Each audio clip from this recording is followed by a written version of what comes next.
அப்படியானால் நாம் தான் சிந்திக்க வேண்டும். நம்முடைய நலம் குறித்த அக்கறைகள் நமக்குத்தான் இருக்கணும். சரி, பொம்பளை பிள்ளைகள் தான் சாக்லேட் சாப்பிடக்கூடாதா, பசங்க சாப்பிடலாமான்னு கேட்டால் 20 வயதில் 25 வயதில் ஆண் பசங்களுக்கு மாரடைப்பும் சர்க்கரை வியாதியும் இன்றைக்கு அதிகரித்து கொண்டே வருகிறது.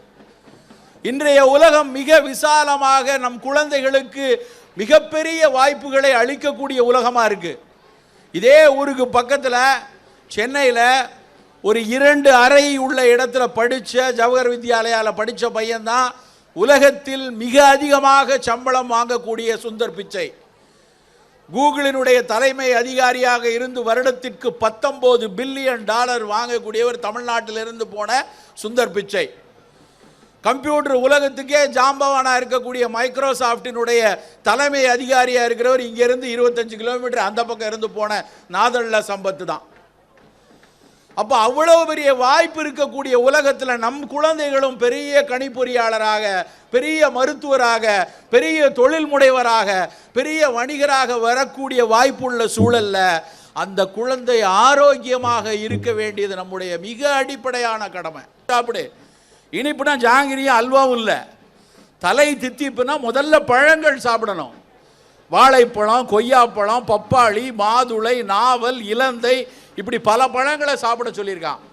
ஆனால் நாம் வெளிநாட்டு பழங்கள்கிட்ட போய் நிற்கும். எந்த பழக்கடைக்கு போ, ஆஸ்திரேலியன் ஆரஞ்சு, மடகாஸ்கர்லேருந்து ஒரு ஆரஞ்சு, வாஷிங்டன் ஆப்பிள், கிவி, நியூசிலாந்துலேருந்து கிவி, கலிஃபோர்னியாவிலேருந்து கிரேப்ஸு, பைத்தியக்காரன் ஆகிட்டு இருக்கோம். நம்ம இருக்கிற பழங்கள்லையே மிகச்சிறந்த பழம் நம்ம ஊர் கொய்யாப்பழம். ஆனால் அந்த கொய்யா இன்றைக்கும் டோல்கேட்டில் மட்டும்தான் விற்பனை செய்யப்படுது. எங்கேயாவது பழக்கடையில் ஏசி ரூமில் மேலே பார்த்த உடனே கொய்யாப்பழம் தெரிகிற மாதிரி ஒரு கடை பார்க்க முடியுமா? முடியாது. திராட்சை வேணும்னா அங்கே போய், சார் கொட்டை இல்லாத பிளாக் கிரேப்ஸ் இருக்கா சார், விதை இல்லாத பச்சை திராட்சை இருக்கா? உலகம் முழுக்க விதை, திராட்சை விதையை தேடுறாங்க. திராட்சை விதையில் இருக்கக்கூடிய ரிசர்வெட்டால் அப்படிங்கிற பொருள் தான் மூலிகை வணிகத்தில் கோலோச்சி கொண்டிருக்கிறது. புற்றுநோயை தடுக்கக்கூடியது திராட்சை விதை. நம்ம ஊர் திண்டுக்கல் பன்னீர் திராட்சையில் விதை இருக்குது. அப்போ அந்த விதையோடு சவைத்து அந்த திராட்சையை சாப்பிடணும். நம்மால் வீட்டில் சொல்லி கொடுத்துருக்கான், எல்லாம் விதையை முழுங்கிறாத, உள்ள செடி வளர்ந்துடும். தூண் துப்பி சாப்பிட்றான் திராட்சை விதையை. ஏன்? அந்த கசப்பும் துவர்ப்பும் சேர்ந்து அந்த சுவையை சேர்த்து சாப்பிட நம்ம பழக்கலை. குழந்தைகளை குறை சொல்லக்கூடாது. நம் வீட்டில் முதல்ல பெரியவங்க என்ன சாப்பிட்றோம், ஒரு ஃபன்னுக்காக என்னைக்கோ ஒரு நாள் அப்படின்னு நினச்சி இந்த மாதிரி குப்பை உணவுகளை அறிமுகப்படுத்த தான் அது காலத்துக்கும் அந்த குழந்தைகளுக்கான எதிர்கால உணவாக மாறி இருக்கிறது. நண்பர்களே, இறுதியாக ஒரே ஒரு கருத்தை மட்டும் சொல்லிவிட்டு விடைபெறுகிறேன். 2020 தமிழ்நாட்டில் இன்னொரு நோயின் தலைநகரமாக தமிழ்நாடு மாறப்போகுது.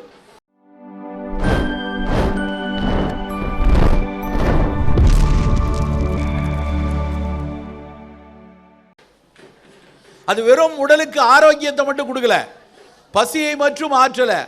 அதை தாண்டி நமக்கு ஏதாவது ஒரு நோய் வர இருக்குன்னா அந்த நோயை தவிர்ப்பதற்கும் அதில் மருத்துவ கூறு இருக்கு.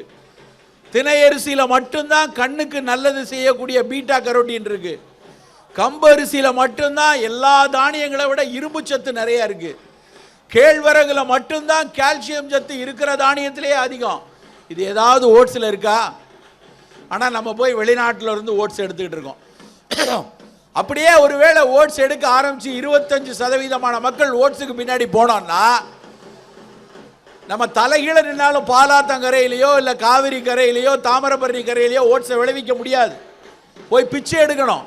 ஆஸ்திரேலியாலையும் அமெரிக்காலையும் ஐரோப்பாவிலையும் போட்டு ஓட்ஸ் போடுன்னு பிச்சை எடுக்கணும். வேணுமா நமக்கு? நண்பர்களே, நமக்கு இன்றைக்கு தேவை நம்ம உள்ளூர் உணவுகள். இந்த உள்ளூர் உணவுகள் மட்டும்தான் உடலுக்கு எந்த விதத்திலும் பாதிப்பை தராத, ரசாயன கலப்பு இல்லாத, நம் உடலுக்கு ஆரோக்கியத்தை கொடுக்கக்கூடிய உணவுகள் நம்ம உள்ளூர் உணவுகள். நான் முதலில் சொன்ன மாதிரி நம்மளுடைய அடுத்த தலைமுறையை காப்பாற்ற வேண்டிய, நம் அடுத்த தலைமுறையை நோயினுடைய பிடியிலிருந்து மீட்டெடுக்க வேண்டிய கட்டாயத்தில் நாம் எல்லாம் இருந்து கொண்டிருக்கிறோம். நம்ம அந்த குழந்தைங்க நாளைக்கு 25 வயசு வந்ததுக்கப்புறம் சக்கரை வியாதியிலேருந்து வந்துச்சுன்னா அன்னைக்கு நம்ம இனிப்பை தவிர்த்து கொள்ளலாம், ரத்த கொதிப்பு வந்துச்சுன்னா அன்னைக்கு நம்ம உப்பை எடுத்துக்கலாம் அப்படின்னு நினச்சோன்னா நம்மளை விட முட்டாள் யாரும் இருக்க முடியாது. இன்றிலிருந்தே நம்ம பாதுகாக்க வேண்டிய கட்டாயத்தில் இருக்கிறோம். ஒரே ஒரு விஷயத்தை மட்டும் சொல்லிவிட்டு விடைபெறலாம் என்று நினைக்கிறேன். முதல் விஷயம் என்ன அப்படின்னா, இன்னைக்கு குழந்தைகள் மிகவும் விரும்பி சாப்பிடக்கூடிய சாக்லேட் எடுத்துக்கொள்வோம். யாரை பார்த்தாலும் சாக்லேட்டுக்கு பிடித்தமில்லாத குழந்தைகள் இருக்க முடியாது. நம்ம எல்லாருக்கும் தெரியும், ஒரு விளம்பரம் பெருசாக போட்டு விற்கிறான், பேப்பர் எடுத்தால் ஒரு பக்கத்துக்கு போடுறான். அதுவும் குறிப்பாக February 14 வந்துச்சுன்னா பொங்கல் கூட தெரியாது, February 14 தெரியாத இளைஞர்களே இருக்க மாட்டாங்க. அதில் ஒரு பெரிய விளம்பரம் வரும், ஒரு சாக்லேட்டுக்கு பேர் சிலுக்குன்னு பேர். அந்த சாக்லேட்டை போட்டு உன் காதலிக்கு இதை விட மிகச்சிறப்பான ஒரு மிட்டாய் கிடையாது அப்படின்னு சொல்லி ஒரு விளம்பரம். ஒவ்வொரு சாக்லேட்டும் 100 ரூபா. யாருக்காவது தெரியுமா அந்த சாக்லேட்டில் என்ன சேர்த்திருக்கிறார்கள்? ஒரு சாக்லேட் தயாரிக்கிறதுக்கு எதெல்லாம் போட்டு செய்கிறாங்க நம்ம யாருக்காவது தெரியுமானா தெரியாது. ஆனால் நம்ம விரும்பி போய் அந்த சாக்லேட்டை வாங்கி சாப்பிடுவோம். ஒரு 100 கிராம் சாக்லேட்டில் 3% கூட உடலுக்கு நல்லது செய்யக்கூடிய பொருள் கிடையாது. அதில் ஒரு மில்க் சாக்லேட்டை எடுத்துட்டீங்கன்னா 3%க்கும் குறைவாக தான் அதில் கொக்கோங்கிற பொருள் இருக்கும். அந்த கொக்கோ தவிர மீதி இருக்கிற 97% உடலுக்கு ஏதாவது ஒரு வகையில் தீங்கு விளைவிக்கக்கூடிய ஒரு பொருள். அதில் சேர்க்கக்கூடிய மிக முக்கியமான பொருள் லெசித்தின். இந்த லெசித்தின் உள்ள போக போக உடலுக்கு நல்லது செய்யக்கூடிய அத்தனை பாக்டீரியாக்களும் உடலுக்கு சீரணத்தை சரிவர செய்ய முடியாத ஒரு சூழலை கொடுக்குது. அப்புறம் அதில் லீவனிங் ஏஜென்ட், ரைசிங் ஏஜென்ட், உள்ளே போய் வெடிக்கணுமா, உள்ள வண்ணமாக இருக்கணுமா. அப்புறம் அந்த சில்க் சாக்லேட்டுக்கு நான் இன்னொரு பேர் வச்சுருக்கேன், எச்சுக்கல்ல மிட்டாயின்னு பேர். நீ கொஞ்சம் நக்கிக்கோ நான் கொஞ்சம் நக்கிக்கன்னு விளம்பரம் போடுறான். அப்படி வாயெல்லாம் குளன்னு ஒட்டுறதுக்குரிய அத்தனையும் ரசாயனங்கள். நம்ம ஊரில் சிற்றுண்டி இல்லையா? நம்ம ஊரில் மிட்டாய் கிடையாதான்னு பார்த்தா நம்ம ஊரில் இருக்கு மிட்டாய். அதுக்கு பேர் கடலை மிட்டாய். ஒரு பக்கம் கடலை மிட்டாய், இன்னொரு பக்கம் மில்க் சாக்லேட்டையும் வச்சுக்கோங்க, இல்லை இந்த பக்கம் குக்கீஸை வச்சுக்கோங்க, இல்லை என்ன ஒரு துரித உணவை எடுத்துக்கொள்ளுங்க. ரெண்டையும் கம்பேர் பண்ணி பாருங்க. கடலை மிட்டாயில் இருக்கக்கூடிய இரும்பு சத்து இதில் இருக்கா? கடலை மிட்டாயில் இருக்கக்கூடிய செலினியம் சத்தோ புரதச்சத்தோ எந்த சத்தும் இந்த சாக்லேட்டுகளில் கிடையாது. மாறாக இதில் டிரான்ஸ்ஃபேட்டுங்கிற கெட்ட கொழுப்பு அடங்கியிருக்கு. படுவேகமாக ரத்தத்தில் சர்க்கரையை சேர்க்கக்கூடிய கார்ன் ஸ்டார்ச் சிரப் இருக்கு.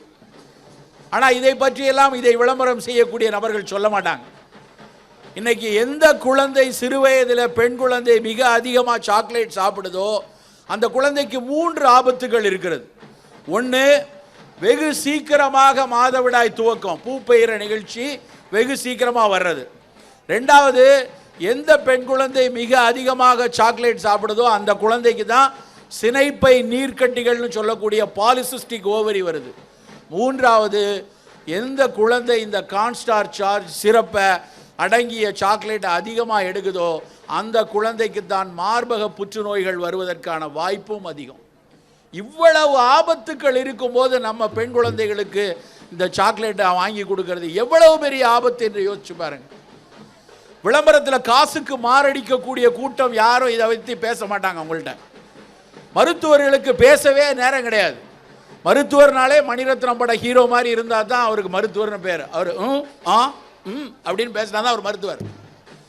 விளக்கமாக சொல்ல முடியாது, நேரமும் கிடையாது, நேரம் இருந்தாலும் பேசவும் மாட்டாங்க. அப்படியானால் நாம் தான் சிந்திக்க வேண்டும். நம்முடைய நலம் குறித்த அக்கறைகள் நமக்குத்தான் இருக்கணும். சரி, பொம்பளை பிள்ளைகள் தான் சாக்லேட் சாப்பிடக்கூடாதா, பசங்க சாப்பிடலாமான்னு கேட்டால் 20 வயதில் 25 வயதில் ஆண் பசங்களுக்கு மாரடைப்பும் சர்க்கரை வியாதியும் இன்றைக்கு அதிகரித்து கொண்டே வருகிறது.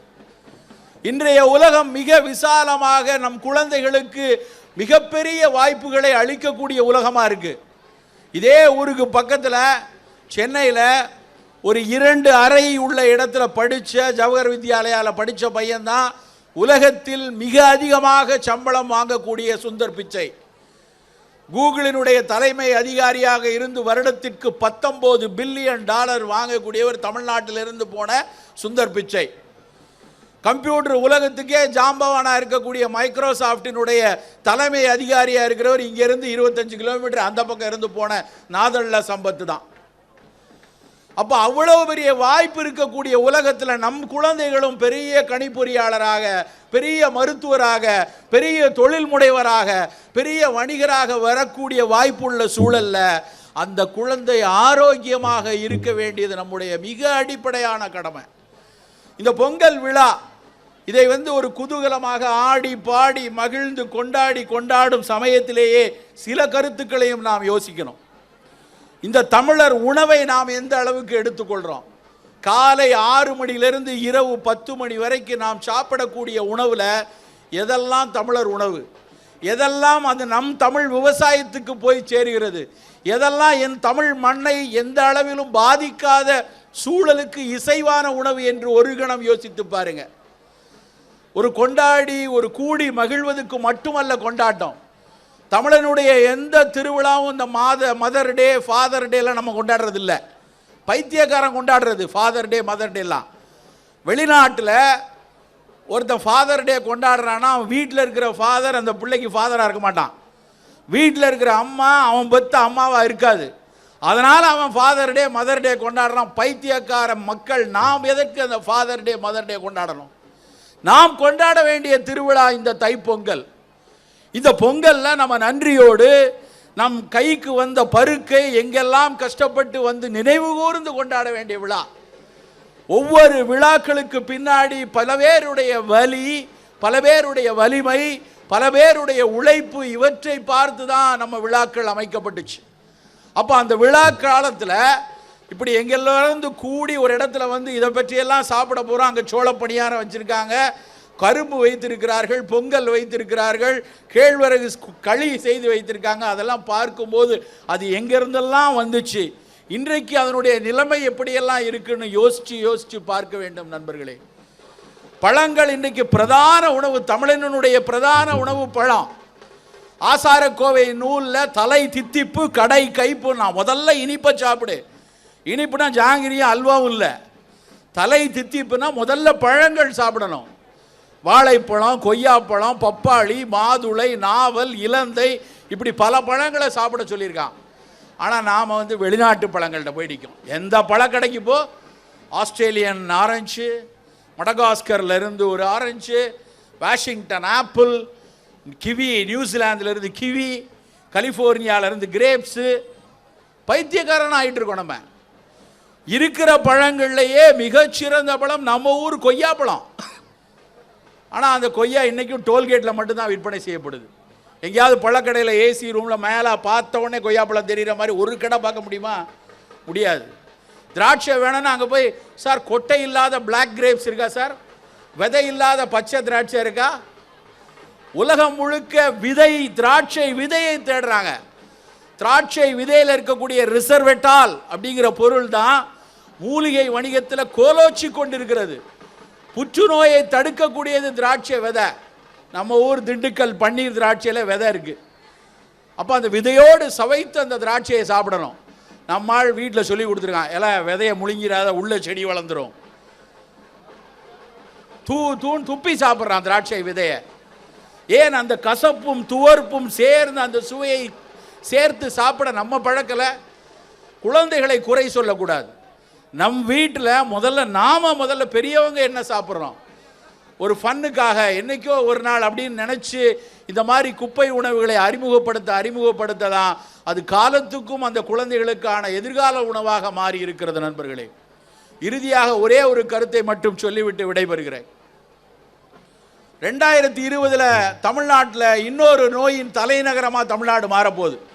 உங்களுக்கெல்லாம் தெரியும், இந்தியா உலக நாடுகளின் சர்க்கரை நோயாளிகளின் தலைநகரம். ரொம்ப பெருமிதமாக இனிப்பான செய்தி. நம்முடைய நாடு தான் இந்த உலகத்திலேயே அதிக சர்க்கரை நோயாளியை கொண்டாடி இருக்கு. 2020 இன்னொரு பிரைடு வரப்போகுது. அது என்ன தெரியுமா? நம்ம நாடு தான் ஈரல் நோய்களின் தலைநகரமாக போகுது. 2020 உலகத்திலேயே மிக அதிக ஈரல் நோயாளிகள் இந்தியாவில் இருக்க போகிறாங்க. அதுவும் தமிழகத்தில் இருக்க போகிறாங்க. காரணம், தெருக்கு தெரு திறந்து வைத்திருக்கிற டாஸ்மாக் குடி படுவேகமாக ஏற்றுக்கொள்ளப்பட்ட உணவாக மாறிக்கொண்டிருக்கிறது. சில பேர் சொல்கிறான், கொஞ்சமாக குடித்தா கெட்ட கொலஸ்ட்ரால்லாம் குறையும்னு டாக்டரே சொல்லியிருக்காருண்டு. அந்த டாக்டருக்கு யார் ஊற்றி கொடுத்தாங்கன்னு தெரியாது. மிக தெளிவாக ஆய்ந்து அறிந்து சொல்லிவிட்டார்கள். நீ எந்த மது அருந்துகிறாய், எந்த வகையான மது அருந்துகிற, அதில் 6% ஆல்கஹால் இருக்கா, 20% ஆல்கஹால் இருக்கா, இல்லை நீ தீபாவளிக்கு மட்டும்தான் குடிக்கிறியா, இல்லை தீபாவளிக்கு மட்டும் லீவ் விட்டுட்டு மற்ற நாள்லாம் குடிக்கிறியா, இதெல்லாம் கருத்தே இல்லை. உன்னுடைய ஈரல் சுருக்க நோய் வருவதற்கான மரபணு தகவமைப்பு இருந்தா நீ ஒரு வேளை குடித்தாலும் சரி, ஒரு அண்டா குடித்தாலும் சரி, சங்கு என்னைக்கு ஊதும் அப்படிங்கிறது வேணா மாறுபடுமே ஒழிய சங்கு ஊதுறது உறுதி அப்படின்னு சொல்லிட்டாங்க. நண்பர்களே, ஒரு காலம் மதுவை ஏற்றுக்கொள்ளாதீர்கள்.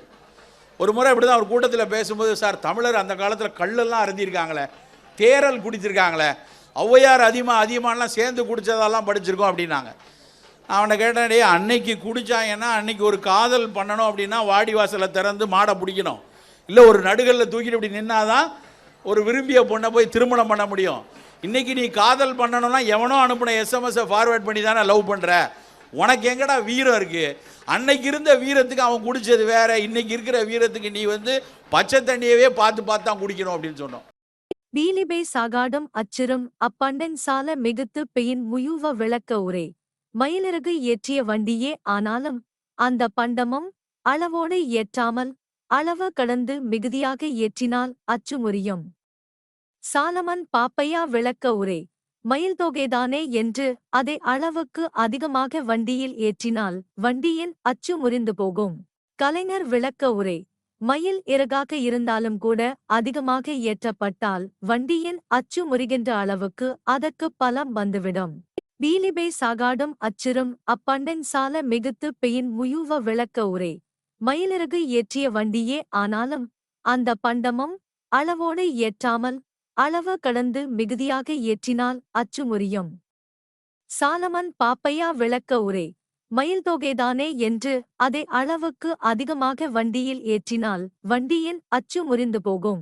கலைஞர் விளக்க உரே மயில் இறகாக இருந்தாலும் கூட அதிகமாக ஏற்றப்பட்டால் வண்டியின் அச்சு முறிகின்ற அளவுக்கு அதற்கு பலம் வந்துவிடும். பீலிபே சாகாடும் அச்சிரும் அப்பண்டன் சால மிகுத்து பெயின் முயுவ விளக்க உரே மயிலிறகு ஏற்றிய வண்டியே ஆனாலும் அந்த பண்டமும் அளவோடு ஏற்றாமல் அளவு கடந்து மிகுதியாக ஏற்றினால் அச்சு முறியும். சாலமன் பாப்பையா விளக்க உரே மயில் தொகைதானே என்று அதை அளவுக்கு அதிகமாக வண்டியில் ஏற்றினால் வண்டியின் அச்சு முறிந்து போகும். கலைஞர் விளக்க உரே மயில் இறகாக இருந்தாலும் கூட அதிகமாக ஏற்றப்பட்டால் வண்டியின் அச்சு முறிகின்ற அளவுக்கு அதற்கு பலம் வந்துவிடும். பீலிபே சாகாடும் அச்சிரும் அப்பண்டன் சால மிகுத்து பெயின் முயுவ விளக்க உரே மயிலிறகு ஏற்றிய வண்டியே ஆனாலும் அந்த பண்டமும் அளவோடு ஏற்றாமல் அளவு கடந்து மிகுதியாக ஏற்றினால் அச்சு முறியும். சாலமன் பாப்பையா விளக்க உரே மயில் தொகைதானே என்று அதை அளவுக்கு அதிகமாக வண்டியில் ஏற்றினால் வண்டியின் அச்சு முறிந்து போகும். கலைஞர் விளக்க உரே மயில் இறகாக இருந்தாலும் கூட அதிகமாக ஏற்றப்பட்டால் வண்டியின் அச்சு முறிகின்ற அளவுக்கு அதற்கு பலம் வந்துவிடும். பீலிபே சாகாடும் அச்சிரும் அப்பண்டன் சால மிகுத்து பெயின் முயுவ விளக்க உரே மயிலிறகு ஏற்றிய வண்டியே ஆனாலும் அந்த பண்டமும் அளவோடு ஏற்றாமல் அளவு கடந்து மிகுதியாக ஏற்றினால் அச்சு முறியும். சாலமன் பாப்பையா விளக்க உரே மயில் தொகைதானே என்று அதை அளவுக்கு அதிகமாக வண்டியில் ஏற்றினால் வண்டியின் அச்சு முறிந்து போகும். கலைஞர் விளக்க உரே மயில் இறகாக இருந்தாலும் கூட அதிகமாக ஏற்றப்பட்டால் வண்டியின் அச்சு முறிகின்ற அளவுக்கு அதற்கு பலம் வந்துவிடும். பீலிபே சாகாடும் அச்சிரும் அப்பண்டன் சால மிகுத்து பெயின் முயுவ விளக்க உரே மயிலிறகு ஏற்றிய வண்டியே ஆனாலும் அந்த பண்டமும் அளவோடு ஏற்றாமல் அளவு கடந்து மிகுதியாக ஏற்றினால் அச்சு முறியும். சாலமன் பாப்பையா விளக்க உரே மயில் தொகைதானே என்று அதை அளவுக்கு அதிகமாக வண்டியில் ஏற்றினால் வண்டியின் அச்சு முறிந்து போகும். கலைஞர் விளக்க உரே மயில் இறகாக இருந்தாலும் கூட அதிகமாக ஏற்றப்பட்டால் வண்டியின் அச்சு முறிகின்ற அளவுக்கு அதற்கு பலம் வந்துவிடும். பீலிபே சாகாடும் அச்சிரும் அப்பண்டன் சால மிகுத்து பெயின் முயுவ விளக்க உரே மயிலிறகு ஏற்றிய வண்டியே ஆனாலும் அந்த பண்டமும் அளவோடு ஏற்றாமல் அளவு கடந்து மிகுதியாக ஏற்றினால் அச்சு முறியும். சாலமன் பாப்பையா விளக்க உரே மயில் தொகைதானே என்று அதை அளவுக்கு அதிகமாக வண்டியில் ஏற்றினால் வண்டியின் அச்சு முறிந்து போகும்.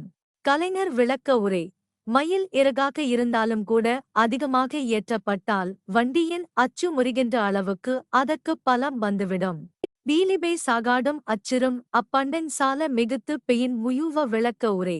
மயிலிறகு ஏற்றிய வண்டியே ஆனாலும் அந்த பண்டமும் அளவோடு ஏற்றாமல் அளவு கடந்து மிகுதியாக ஏற்றினால் அச்சு முறியும். சாலமன் பாப்பையா விளக்க உரை. மயில் தொகைதானே என்று அதை அளவுக்கு அதிகமாக வண்டியில் ஏற்றினால் வண்டியின் அச்சு முறிந்து போகும். கலைஞர் விளக்க உரை. மயில் இறகாக இருந்தாலும் கூட அதிகமாக ஏற்றப்பட்டால் வண்டியின் அச்சு முறிகின்ற அளவுக்கு அதற்கு பலம் வந்துவிடும். பீலிபை சாகாடும் அச்சிறும் அப்பண்டன் சால மிகுத்து பெயின் முயுவ விளக்க உரை. மயிலிறகு ஏற்றிய வண்டியே ஆனாலும் அந்த பண்டமும் அளவோடு ஏற்றாமல் அளவு கடந்து மிகுதியாக ஏற்றினால் அச்சு முறியும். சாலமன் பாப்பையா விளக்க உரை. மயில் தொகைதானே என்று அதை அளவுக்கு அதிகமாக வண்டியில் ஏற்றினால் வண்டியின் அச்சு முறிந்து போகும். கலைஞர் விளக்க உரை. மயில் இறகாக இருந்தாலும் கூட அதிகமாக ஏற்றப்பட்டால் வண்டியின் அச்சு முறிகின்ற அளவுக்கு அதற்கு பலம் வந்துவிடும். பீலிபை சாகாடும் அச்சிறும் அப்பண்டன் சால மிகுத்து பெயின் முயுவ விளக்க உரை. மயிலிறகு ஏற்றிய வண்டியே ஆனாலும் அந்த பண்டமும் அளவோடு ஏற்றாமல் அளவு கடந்து மிகுதியாக ஏற்றினால் அச்சு முறியும். சாலமன் பாப்பையா விளக்க உரை. மயில் தொகைதானே என்று அதை அளவுக்கு அதிகமாக வண்டியில் ஏற்றினால் வண்டியின் அச்சு முறிந்து போகும். கலைஞர் விளக்க உரை. மயில் இறகாக இருந்தாலும் கூட அதிகமாக ஏற்றப்பட்டால் வண்டியின் அச்சு முறிகின்ற அளவுக்கு அதற்கு பலம் வந்துவிடும்.